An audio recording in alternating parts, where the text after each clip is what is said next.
oggi andremo ad intervistare l'amico Alessandro Marzomagno, che è uno scrittore veneziano che ha scritto moltissimi libri, non ha bisogno di ulteriori presentazioni, però sappiamo che è il più grande esperto storico al mondo in fatto di spritz.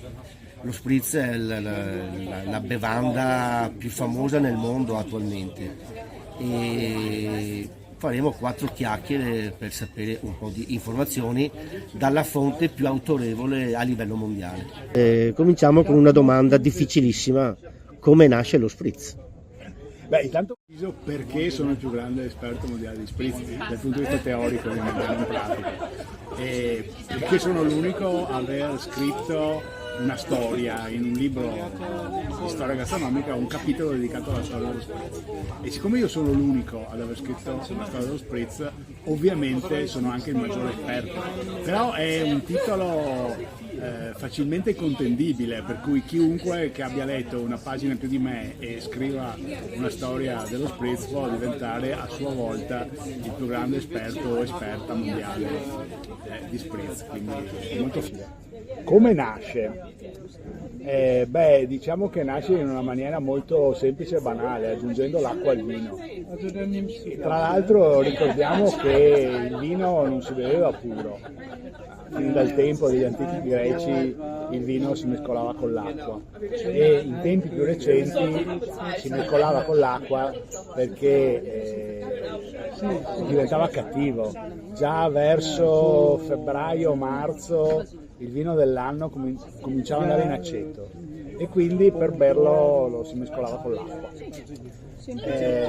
Lo spritz nella fattispecie è vino mescolato con acqua molto gasata o seltz, vino sia bianco sia rosso, e che nasce in qualche modo o in area germanofona, diciamo, si presume nell'Austria dove si parlava tedesco, oppure forse, poi spiego meglio perché, in Italia, in Veneto, a Venezia, durante l'occupazione austriaca, quindi gli è stato dato un nome tedesco. Comunque, spritz viene dal verbo tedesco spritzen, che vuol dire spruzzare. Il participio passato è gespritzt, quindi Wein gespritzt, anzi gespritzt Wein, se vogliamo essere esatti, vino spruzzato, accorciato, sincopato, spritz.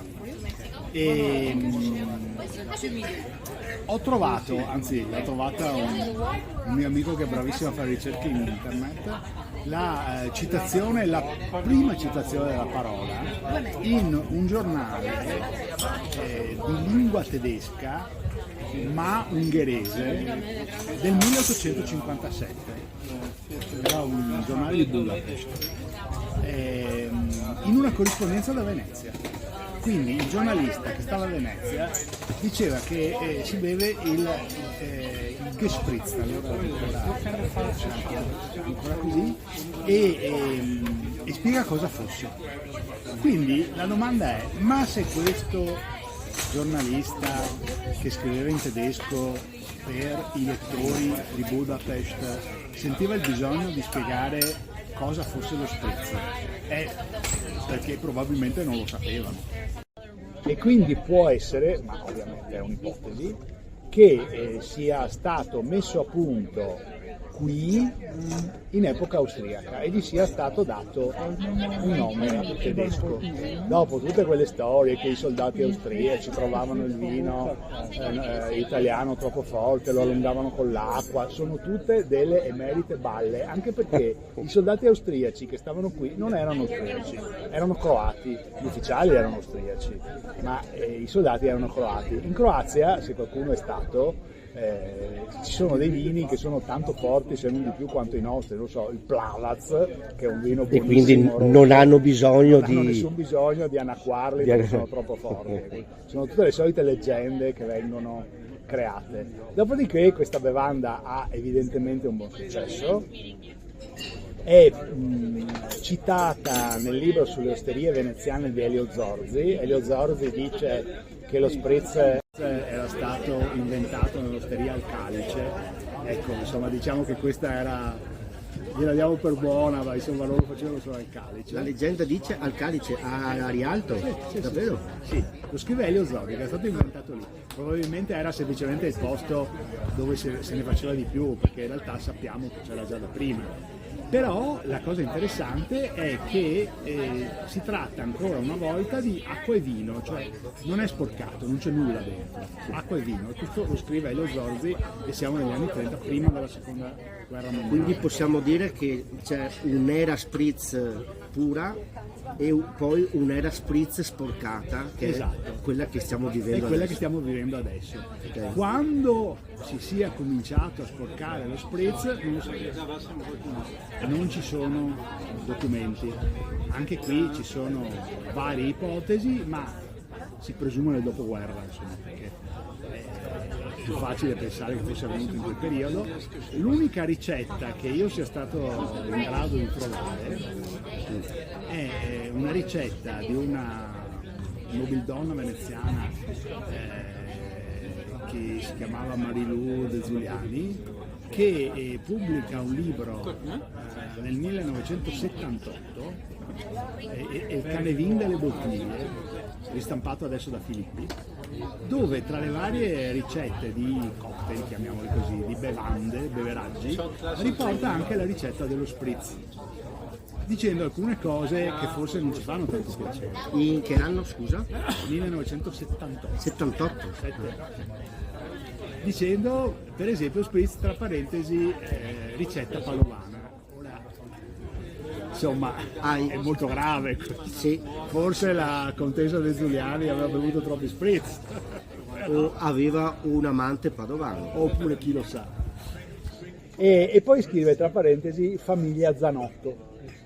E anche questa è un'altra cosa che ha un certo interesse, perché Alessandro Zanotto, insomma, noto ai social, che interviene molto spesso su varie questioni legate alla storia, aveva un prozio che era il classico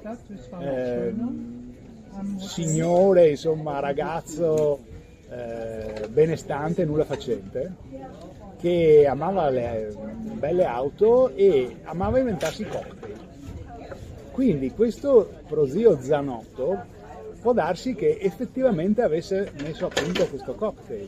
Amava inventarsi i cocktail che poi regalava ai vari barman, no? Gli regalava la ricetta e questi andavano avanti. Però anche queste sono tutte ipotesi. L'unica certezza, e qui cadono miti, è che in questa ricetta c'è scritto che bisogna aggiungere al vino qualcosa di amaro, un giossetto di amaro, perché è scritto in veneziano, e c'è scritto o cinar, o china o bitter, quindi non ci sono né l'apero né il sele, per dire lo spritz originale. Sì. Il fatto che ci sia il cinar ci dà un indizio temporale, perché il cinar è stato messo a punto più o meno nel 1948, però si è cominciato a commercializzare tra il 50 e il 52, per cui per forza questa ricetta è stata scritta tra il 1952 e il 1978, perché è presente il cinar. Fosse più vecchia non ci sarebbe il cinar. Ma quindi l'Aperol, che è nata nel 19 e il Select nel 20, prima di queste annate come venivano utilizzati? Non per gli spritz. No, certo, venivano utilizzati come aperitivi a sé stanti. Il bitter è ancora più vecchio, il bitter Campari è del 1860, quindi vivevano anche senza lo spritz. Però poi sono stati aggiunti, no? Per esempio anche adesso lo spritz con la china ormai non lo beve più nessuno. Io devo dire che li ho provati tutti, ho provato con la china, col rabarbaro, col fernet, appunto col cinar, e quindi mi sono anche fatto un'idea. Ho anche fatto una cosa strana, uno spritz col sangue morlacco che secondo me è buonissimo. Chi beveva lo spritz? Lo spritz nasce come una bevanda estremamente popolare, una bevanda d'osteria. Era anche un modo per vendere del vino invendibile, perché quando l'oste aveva del vino che stava andando in aceto, ci metteva dentro seltz, ghiaccio e magari un po' di vino, e quindi riusciva a venderlo lo stesso.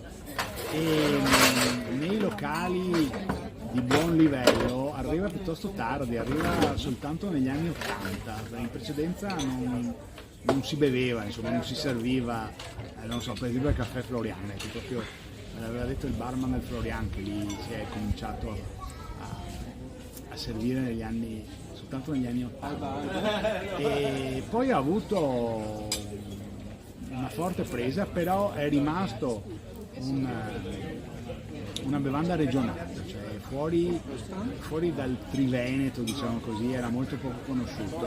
E io mi ricordo che quando mi sono trasferito a Milano nel 1997 ho insegnato io a un barman a fare lo spritz, perché non l'aveva mai sentito nominare. Adesso a Milano sono convinti di averlo inventato loro. Vabbè. Ma è stata quando la Campari ha acquisito l'Aperol, e quindi parliamo dei primi anni 2000, ha cercato di rilanciare il marchio Aperol, che era appannato, attraverso lo spritz, quindi ha investito delle enormi cifre, cioè l'Aperol, la Campari è la più importante multinazionale del beverage del mondo, quindi può permettersi di investire somme molto forti. E abbiamo visto a Venezia, esatto, e ha puntato tutto sullo spritz Aperol, no? Per rilanciare l'Aperol, e quindi lo ha da un lato fatto uscire dal Veneto, e adesso si beve spritz in tutto il mondo, in ogni angolo del mondo, però lo ha anche cambiato, perché noi che abbiamo un'età ci ricordiamo che si faceva col vino bianco fermo e non col prosecco, e poi fuori dal circolo degli intenditori, che insomma per fortuna è sempre più ampio, però lo spritz è solo con l'Aperol, no? È proprio spritz Aperol, che è l'operazione commerciale della Campari. Certo. Caro Alessandro, noi la ringraziamo e magari ci sentiamo per un'altra intervista per altri argomenti. C'è comunque molto interessante questa storia dello spritz. Grazie. Grazie e alla salute. Eh sì, eccoli qua. Io ho uno spritz blu. E io col cinato. Non so cosa ci sia dentro, vabbè.